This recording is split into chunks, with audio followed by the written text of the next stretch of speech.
I'm going to talk to you about gene targeting therapies.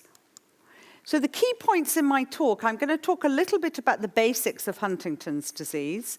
I'm going to briefly review approaches for targeting the toxic mutant Huntington disease-causing protein, how the work in Huntington's disease has set the stage for treating other diseases, and an overview of antisense oligonucleotide therapy, and I'll explain what that is, for spinal muscular atrophy, motor neuron disease, and dementias. And so Huntington's disease is a devastating genetic disorder. It affects people in midlife, and this is a lady aged 38, and this is her 13 years later, aged 51. And it's a devastating disorder. It's genetic, it's fully penetrant, which means if you inherit the gene, you always develop the disease, and there are no treatments. It's caused by a mutation, which is the mutation is called a CAG expansion in the Huntington gene. And if you inherit the disease, you inherit more than 40 or more of these repeating motifs, CAG. And the gene encodes a protein, mutant Huntingtin, which causes the disease and the brain disease through what's called a toxic gain of function. And so this is a video of a patient of ours who has late early stage disease. And Huntington's disease used to be called Huntington's chorea, and chorea comes from the Greek word to dance. And this lady has uncontrollable movements. She's also got writhing and twisting movements. She has a progressive dementia and progressive psychiatric problems. And she's in this constant writhing movement. Throughout history, patients and families with Huntington's disease have been stigmatized. They used to be, because of the abnormal writhing movements, they used to be burned at the stake as witches, and they were also subject to eugenics, with forcible sterilization, and also were a focus of the Nazis during the World War II. This is a patient of mine who has juvenile Huntington's disease, which is when the disease is developed under the age of 20. In this video, Amar is 16 years old. He developed the disease when he was 11. Standing behind me is his mum. Her husband died of the disease when he was 32. Amar died when he was 21, and his sister was also affected with juvenile Huntington's disease and died when she was in her mid-20s. So the lady, Amar's mother, who I still keep in touch with, lost her husband and 2 children to Huntington's disease. And so I've been working on Huntington's disease since my PhD, and the devastating aspects of this disease is really what was the impetus to my research on how can we find effective treatments. And because it's genetic, people can have a genetic test. If they have an affected parent, they're at 50-50 risk of inheriting the mutation from their parent. They can have a genetic test to find out if they're going to develop the disease in the future, and it's called predictive testing. And you're born essentially well, your brain functions well, and you're born with no signs of the disease. But as in those who inherit the gene, I have spent a large amount of research studying this whole pre-symptomatic phase of neurodegeneration in people who carry the gene but are completely well. And what we know is the disease starts about 20 years before people show any signs of the disease. And for example, I looked after a gentleman who was a hedge fund manager in Hong Kong. His father had Huntington's disease. He had a predictive test when he was in his 30s. It was found he carried the gene. He came to see me when he was in his early 40s, and he said, I'm not thinking as well as I used to. He was managing millions of dollars every day, and he actually didn't have any neurological signs of the disease, and he had subjective onset. His thinking just wasn't quite so sharp. And so he took early retirement, and he had clear neurological signs with the abnormal movements a few years later. And because we have a specific genetic test, we can identify with certainty those who are going to develop the disease. And so this is a recent review that we did, which was really summarizing all the therapeutic targets for Huntington's disease. And really my talk is going to focus targeting very proximally, targeting right up at the beginning, before the mutant protein, the toxic protein is made, by targeting DNA and RNA. And this is really genetic targeting, and it doesn't matter what the downstream pathway is, because you target right up at the beginning. And so I'm going to talk to you about Huntington lowering, targeting the Huntington DNA and RNA as a therapeutic. And so this is a summary of the different approaches that are in development for Huntington's disease. And I'll just briefly summarize it, but I'm going to focus on antisense oligonucleotides, and I'll talk to you about what that is. So targeting Huntington DNA, there are zinc finger proteins, which are repressors of transcription, and CRISPR, which many people ask me about CRISPR, but CRISPR is decades away from being available for brain diseases. Targeting Huntington pre-mRNA, which is the Huntington message, I'm going to talk to you about antisense oligonucleotides in some detail. There's also RNA interference targeting the Huntington mRNA message, and this is in development, and this requires gene therapy, which means you need a viral vector to be able to deliver it to the brain. The most advanced of these therapies is antisense oligonucleotides, which is the focus of my talk. Now, the challenges of brain diseases, and we don't have any treatments for neurodegenerative brain diseases like Huntington's, Alzheimer's, Parkinson's, and motor neuron disease. And there are many challenges for finding treatments for brain diseases in terms of what can you treat with, when to treat, where to treat, and how. And I think for a lot of the work that when we were developing the antisense oligonucleotide, it was, would it be reversible? This is something you're putting directly into people's brains, and can you modify and titrate the dose? And this is the challenges of adult brain diseases. This is a mouse brain. This is a large rodent brain. And remember, nearly everything in labs is done in mice, and you can cure a Huntington's mouse pretty easily. This is a large rodent. This is a non-human primate brain, and this is our brain.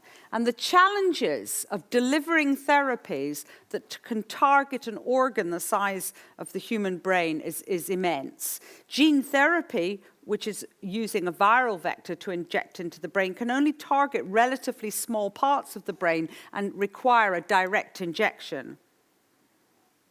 Now, antisense oligonucleotides, which is going to be the focus, we developed a protocol of a way of delivering this to the brain through doing a lumbar puncture, and I'll come on and tell you about this. So an antisense oligonucleotide, and I'm just going to call it an ASO from now on. Basically, this is a single strand of chemically modified DNA. And it recognizes its specific sequence, its cognate sequence, on the Huntington mRNA, which is the Huntington message, which makes the toxic Huntington protein. And through Watson and Crick base pairing, it binds, and that binding of the RNA and the DNA leads to degradation of this RNA. And the result of that is that you get less of the toxic mutant protein made. So antisense oligonucleotides are a chemically modified DNA that specifically binds and has been designed very specifically to bind to the Huntington mRNA or the Huntington message. And importantly, these chemically modified DNA allows them to be a little bit like small molecules. They're diffusible. They've been chemically modified to make them stable. If you just inject DNA into a human, it'll get degraded very quickly. But it's been chemically modified to make it stable. And so this is for anyone who likes chemistry. This is the DNA. This is the oligonucleotide. This is the antisense. This is the ASO. It has these modifications, MOE modifications, that are at either side to allow affinity, stability, and tolerability. So the methoxyethyl modifications allow it to behave like a small molecule. It has a phosphodiester phosphothiate-linked backbone, and that allows it to be recognized by this molecule in cells, the RNase H1. And that binding of the DNA to the RNA allows recognition by RNase H1 and then results in the degradation. So the important thing about the ASOs, though, is they don't cross the blood-brain barrier. They're quite big chemical entities. And so they need to be delivered intrathecally. And what that means is that they need to be delivered via a lumbar puncture into the intrathecal space, because they won't, this is how we develop, what a protocol we develop to get it to the brain, because they don't cross the blood-brain barrier, so you can't give it either as a tablet or you can't give it intravenously. So we spent a long time developing a protocol where we could deliver ASOs intrathecally via a lumbar puncture, and we didn't have any data to whether delivering an ASO intrathecally via a lumbar puncture would actually get to the brain. And so we had a collaboration with a biotech company in California called IONIS Pharmaceuticals, and it was 10 years of work to develop a Huntington ASO. So it started in 2005 with the screening, and the first in-human study started in 2015. So this development is not quick. And the questions for the preclinical program were, can an ASO be designed that binds the Huntington message and affects improvements in mouse models? Can we just target both a non-allele specific approach, and that means targeting the mutant and the wild-type protein because they're nearly identical except for the size of the repeat, which would be able to treat everyone in the world? Is it safe in preclinical toxicology, which is the preclinical animal model testing of safety? And would a lumbar puncture delivered ASO distribute well to brain regions? So we didn't know whether an injection into the spine would actually get to the brain. And this is some data that, some of the early data showing that ASOs infused into the cerebrospinal fluid, which is the spinal fluid that bathes the brain in animal models, was taken up both by neurons and nerve cells and non-neuronal cells. And this is the ASO. It crosses the cell membrane. It has multiple cell receptors and crosses the cell membrane. So it's taken up equally well by neurons and non-neuronal cells. And this is an important experiment. So many experiments were done in mouse models, but if you want to translate therapies from a mouse model to a human, you have to do large animal testing, because you could see the figure I showed you with the size of the mouse brain, which is the size of your pinky fingernail. The human brain is so much of a magnitude larger, with a completely different structure, that you have to develop and test therapies in large animals before they go to humans for safety. And this experiment was in non-human primates. Would a lumbar puncture injection of the ASO get to the brain regions that we know are important in Huntington's disease? And then actually it's relevant to any brain disease. So the animals were injected with 4 doses of the ASO at 28-day intervals, and they were examined 1 week after the last dose. And this is RNA and this is protein. And you can see here, this is Huntington levels. With the lumbar puncture injection, there was very good lowering in the frontal cortex of the brain, the occipital cortex of the brain. The caudate is a deep structure in the brain, very deep in the middle of the brain. There's about 50% lowering. The thalamus, about 40% lowering, and then the hippocampus, there was about 75% lowering. So the data suggested that a lumbar intrathecal injection of the ASO could get to the brain regions that were important. And we needed to do this work to be able to get to overcome the regulatory hurdles that allowed us to go to a first-in-human with a novel therapy. And so the major questions that we had would, can an ASO be designed that potently and specifically reduces the toxic protein and improves animal model symptoms? And the answer was yes. We designed a non-allele specific approach to treat everyone. Extensive preclinical toxicology studies over 10 years showed that ASO was seen to be safe. And the non-human primate data showed that a lumbar puncture-delivered ASO distributed well to brain regions that we know are affected in the disease. And so there was a 10-year program which allowed us to go forward to a clinical trial. The ASO decreased Huntington message and protein in multiple, it was 3 different animal models. It corrected the animal's phenotype and improved survival. A lumbar puncture intrathecal spinal fluid bolus injection in multiple large animals gave broad distribution and activity, so we knew that we hoped that the approach of going via a lumbar puncture to get the drug to the brain would work. The toxicology program, which lasted up to 15 months, identified a wide safety margin. And we developed for anyone who is a pharmacologist, we developed a non-human primate model to look at what we call pharmacokinetics, which is how long the drug stays around, to pharmacodynamics, which is the drug interaction with its target, mutant Huntingtin. And we developed that non-human primate model to relate changes in mutant Huntingtin that we can measure in patients to changes in brain mutant Huntingtin, which we can't.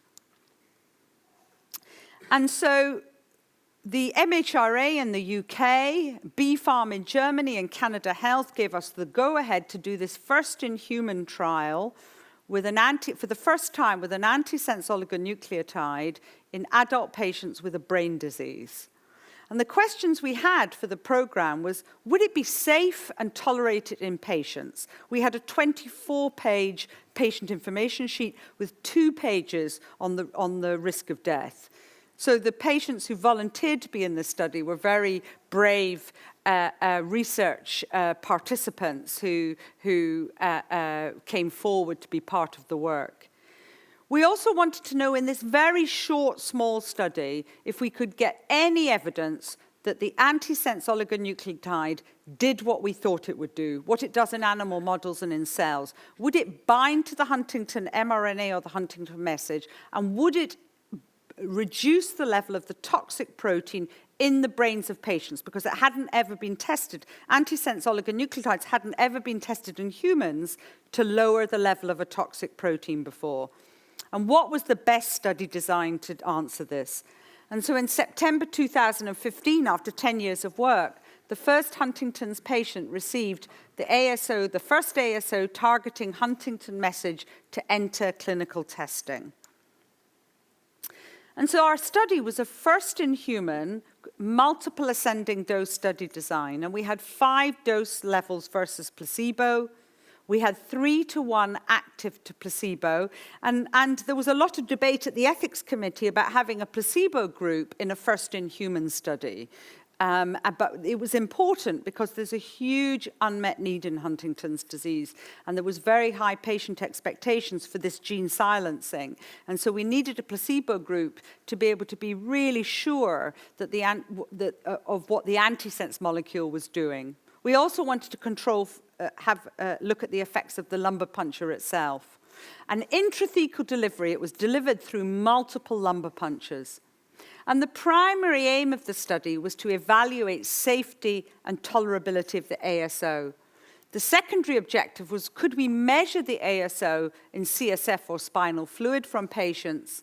And the exploratory objectives is, could we get any evidence that we were lowering the level of the toxic protein in the spinal fluid of patients? Did we see any effect on CSF mutant Huntingtin? And what that would mean is that the antisense was getting into the brain, it was binding to the Huntington mRNA or message and reducing the level of the protein. This is the study design. The doses were 10, 30, 60, 90, and 120 milligrams or placebo. We had an independent data safety monitoring board that met independently to decide whether we could go up the dosing cohort. So we started with 10 in cohort A, and then went to cohort B with 30, cohort C with 60, and so on. And then they independently looked at the data, because we were all blinded, and then they gave us the go-ahead to go up to the next dosing cohort. Patients came in day 1, they had a baseline lumbar puncture with a baseline CSF sample, and then they were given the first dose through an injection into the spinal fluid.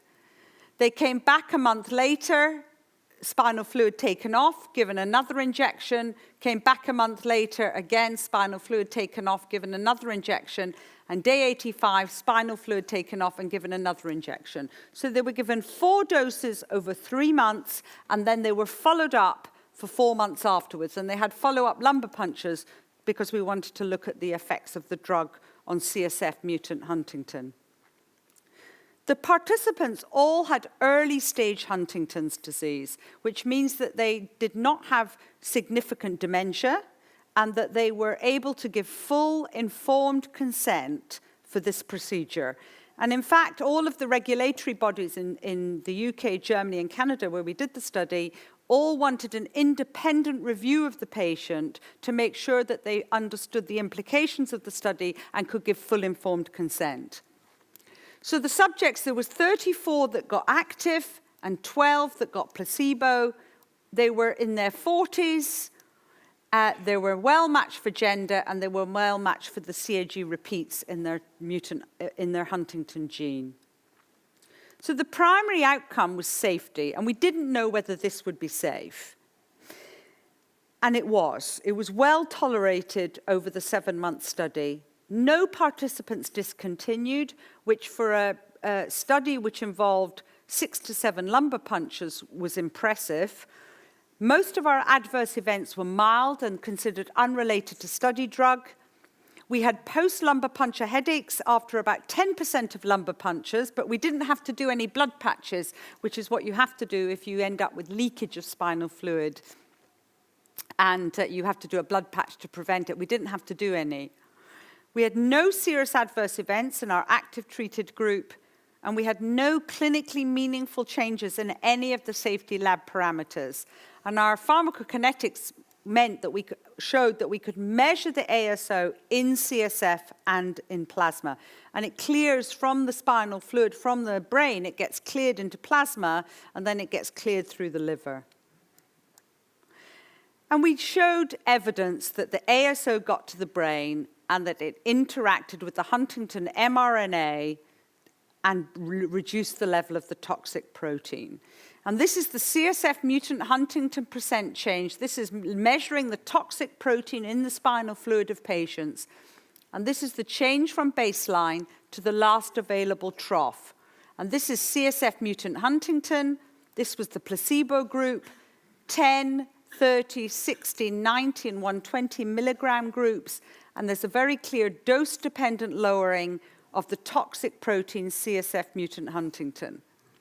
At the 90 and 120 milligram doses, the mean lowering was about 40%, with some subjects getting lowering of 60%.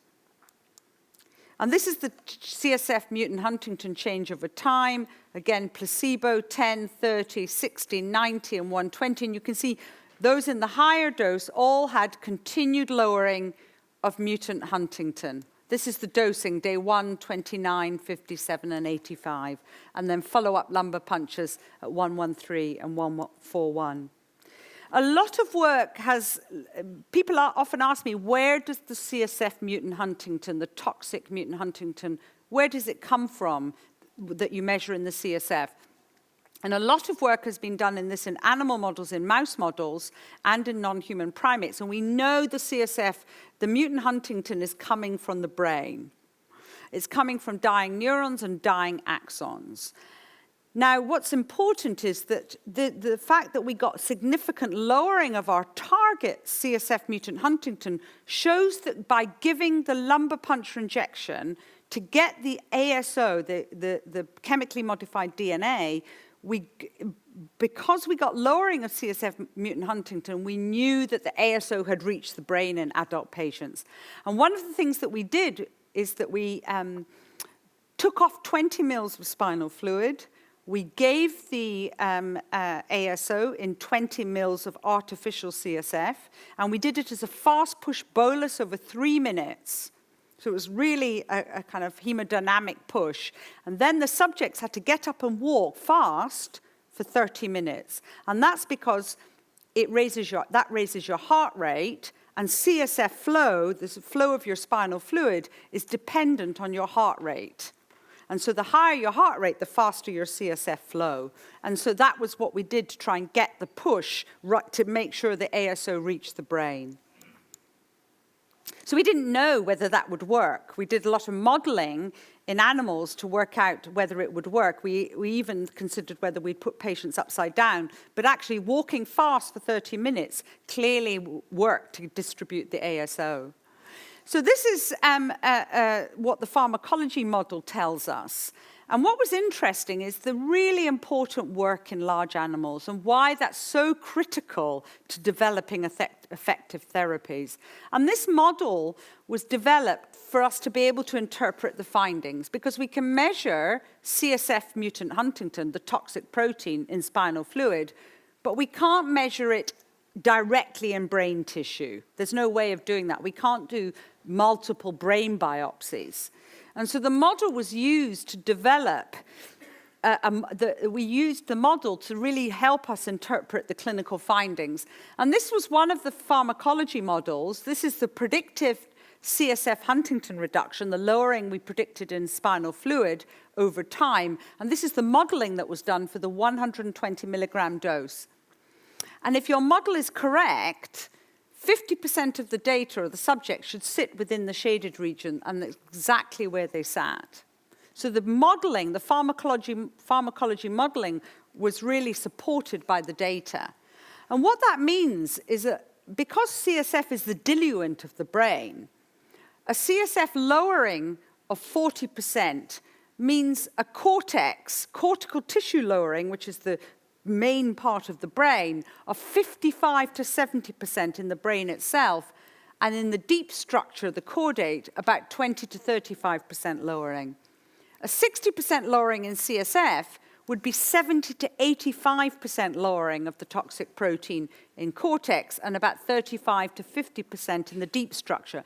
Because the ASO goes up the spinal cord and then goes round and bathes the brain and reaches the cortex first. And then it's concentration dependent to reach the deep structures. That level of CSF mutant Huntingtin reduction exceeds what we know reverses the phenotype and the disease in mouse models of the disease. And importantly, pharmacologically relevant doses were tested. We did have some exploratory clinical outcomes. It's a slowly progressive disease, so over 7 months you wouldn't expect to see change in clinical measures. But we did look at a composite of thinking, cognitive testing, motor function, neurological testing, and daily function. And we found a significant correlation with lowering of mutant Huntingtin at the 3-month time point with improvement in this composite of clinical function. But the data was post hoc and exploratory and was not evidence of efficacy. And so this was the first successful of any therapy trial targeting a genetic therapy, lowering the level of a toxic protein in a brain disease. The ASO was well tolerated at all doses, so it was safe. And we got significant dose-dependent reduction in our target, CSF mutant Huntingtin. And the magnitude of reduction exceeds the amount that we know is important in reversing symptoms in mouse models. And our data suggested, because the slopes in the 120 milligram, you could see the slopes were still going down, the data suggested that longer-term dosing will result in greater reduction where steady state will be reached. The trial was the first demonstration of antisense-mediated protein suppression in the CNS of patients with a neurodegenerative brain disease. And all the patients were rolled into an open-label extension where the people who volunteered, who ended up with the placebo group, everyone was enrolled into an open-label extension where they all got the active drug. Based on this data, the pharmaceutical company Hoffmann-La Roche, which is a very large pharmaceutical company, decided to buy the program. And so for Huntington's disease, which is a rare disease, it's about 1 in 10,000, that was the really good news. Huntington's disease has never had a big pharmaceutical company willing to put money into a rare disease to try and find a treatment. So Roche took the program over, and Roche now are doing, I'm involved with this, they renamed it to RG6042 because it was taken over by Roche. And the clinical development program is going to evaluate the long-term safety and efficacy of this ASO. And so the patients in the original study have all gone into an open label extension. We've also started a natural history study with patients having multiple lumbar punctures to try and understand what happens with no treatment. And the phase 3 study, this went straight from a phase 1 study to a phase 3 efficacy trial I'll come on and tell you about. And so this is the largest antisense trial that's ever been done. It's 801 subjects with symptomatic Huntington's disease, worldwide in 19 countries with over 100 sites, to test if regular treatment with the antisense slows the progression of the disease in people with symptoms of Huntington's disease. And this is comparing 120 milligrams given every 8 weeks via a lumbar puncture, comparing to 120 milligrams given every 16 weeks via a lumbar puncture versus placebo. And they're going to be followed up for 2 years, which is the amount of time you need to see if you slow the progression of the disease.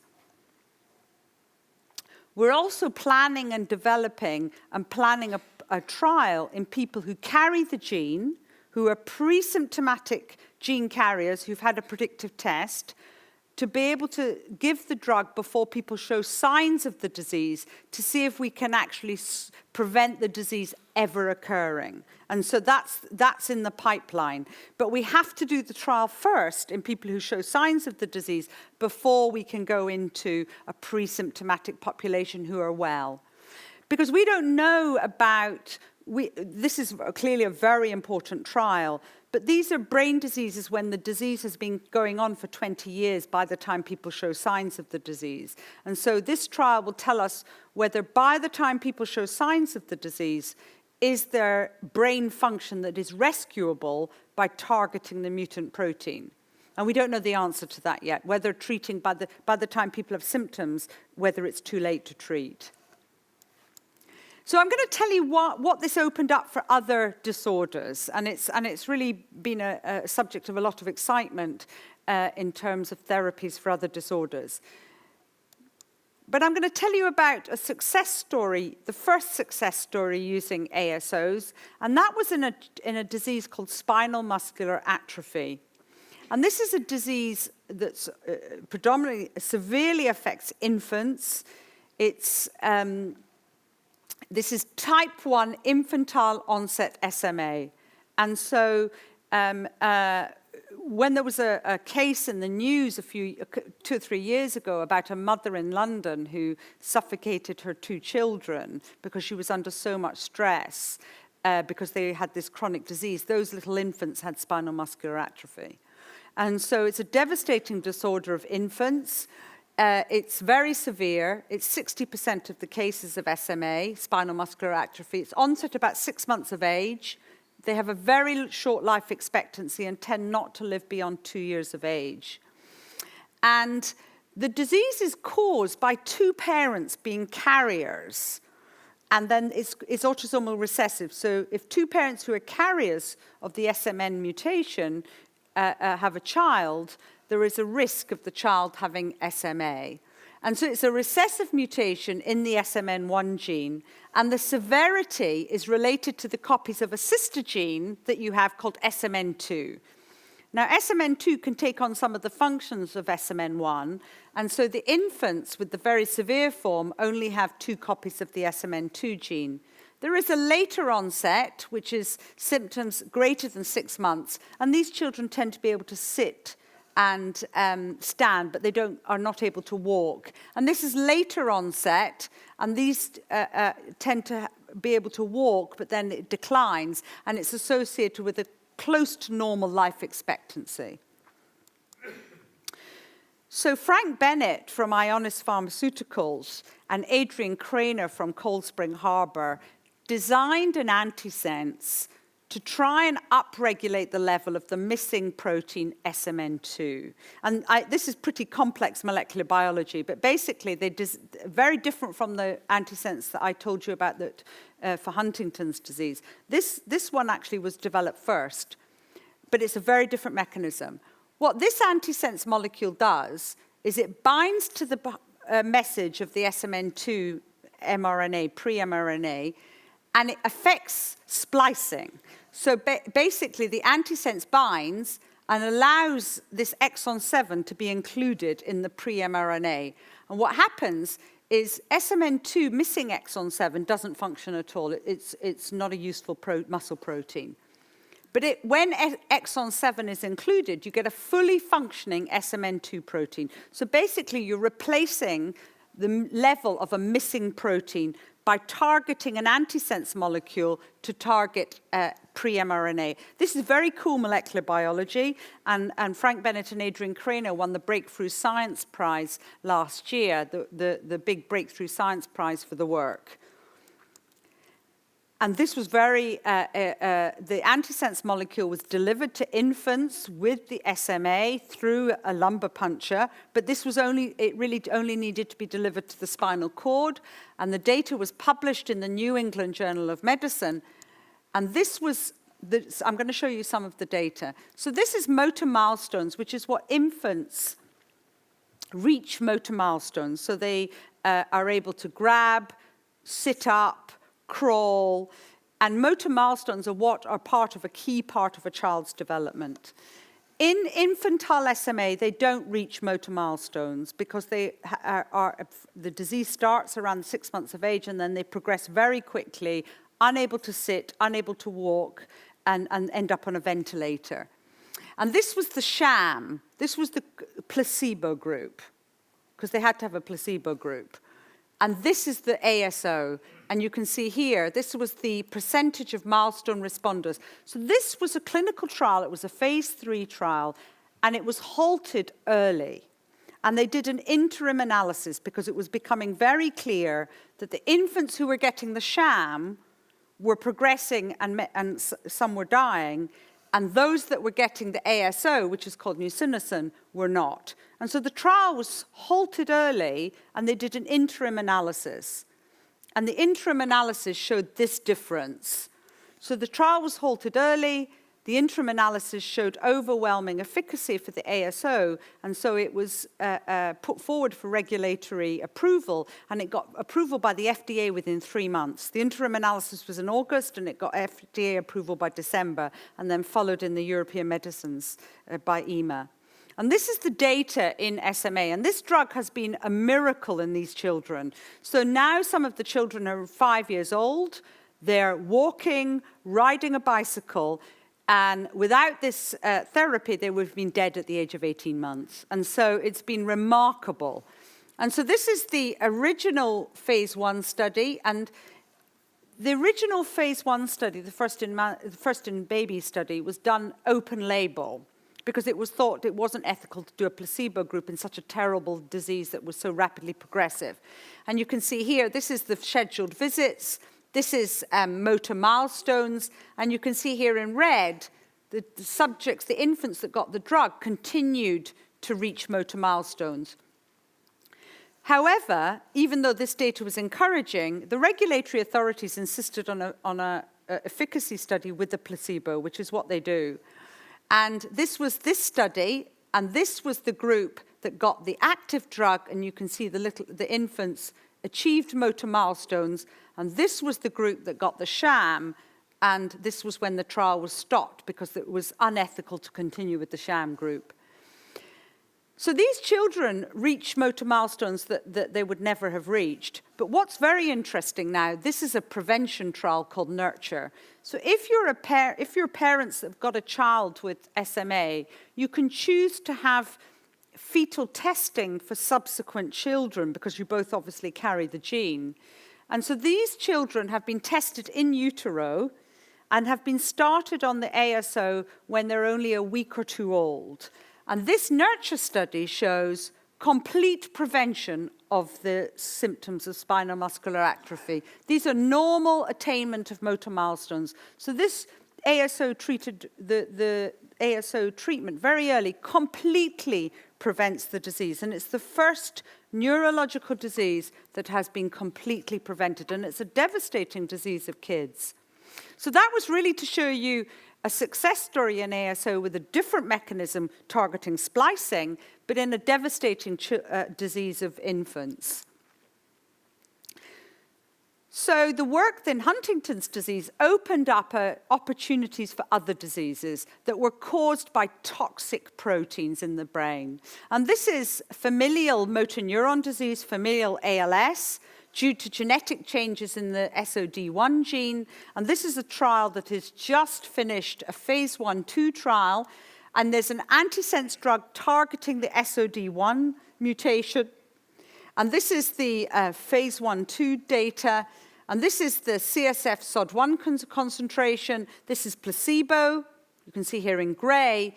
And the 100 milligram dose of the ASO, this is again given intrathecally like the Huntington ASO. And this trial started about a year after the results of the Huntington study. And you can see here clear lowering of the toxic protein.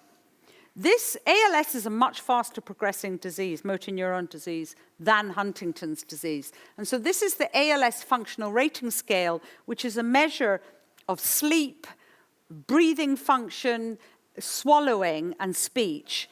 And these are the subjects. This is only over 3 months. This is the subjects getting the ASO in blue, and they're able to maintain their functional rating scale. The 2 gray lines are the placebo who continue to decline.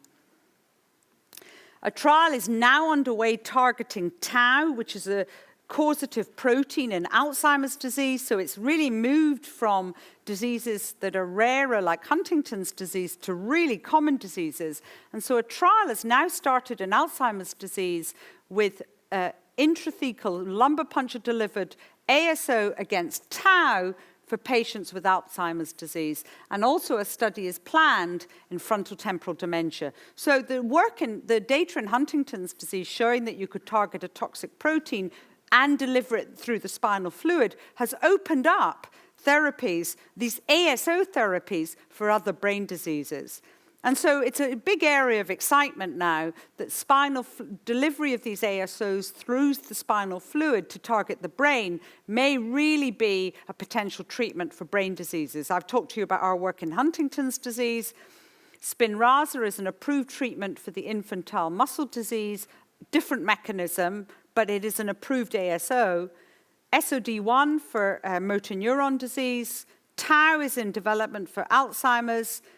There is an ASO targeting synuclein in development now for Parkinson's disease, and ASOs targeting other mutations, C9 causing motor neuron disease or frontotemporal dementia, targeting ataxias, targeting prion protein. And so it's opened up a huge way of being able to target toxic proteins that cause brain diseases. And so it's been suggested to be a potential revolution in the treatment of otherwise completely untreatable brain diseases by targeting toxic proteins. And in our work in Huntington's disease, eventually we want to be able to do clinical trials in young HD gene carriers who are 18 years old, who are 20 or 25 years before they're predicted to develop the disease, when they're completely well, because we can identify them with a genetic test. And we want to be able to intervene at that stage decades before they show signs of the disease and decades before the mutant Huntington has caused the brain to become damaged. And I think that's the greatest hope that we have of completely preventing Huntington's disease. And I have a big Wellcome Trust grant that is focusing on studying a cohort of 18 to 25-year-olds expressly for this reason, to be able to try and deliver a therapy that may prevent the disease. So I'd like to thank you for listening. I'd like to thank all the patients. I'd like to thank first and foremost the patients and families who participated in the study. They were very brave because we didn't know what was going to happen. I'd like to thank my other co-investigators, Hugh in Birmingham, Bernard in Germany, Roger here in Cambridge, Blair in UBC, David in Manchester, Carsten in Bochum, Anne in Cardiff, and Joseph in Berlin. I'd like to thank my colleagues at IONIS, and I think partnering the work with IONIS Pharmaceuticals and the biotech company was really important, and to Roche for taking the program and really giving us great hope in Huntington's disease. Roche are putting a large investment into this, and these kind of big phase 3 trials cost in excess of $100 million, and no one has ever invested that sort of money in a disease like Huntington's disease, as I say, which is rare. And I'd like to thank the people who fund all my research in my group, and I'd like to really thank the patients and families who, over the last 25 years, have dedicated themselves in giving time to mine and many other people's studies in Huntington's disease. And thank you for listening.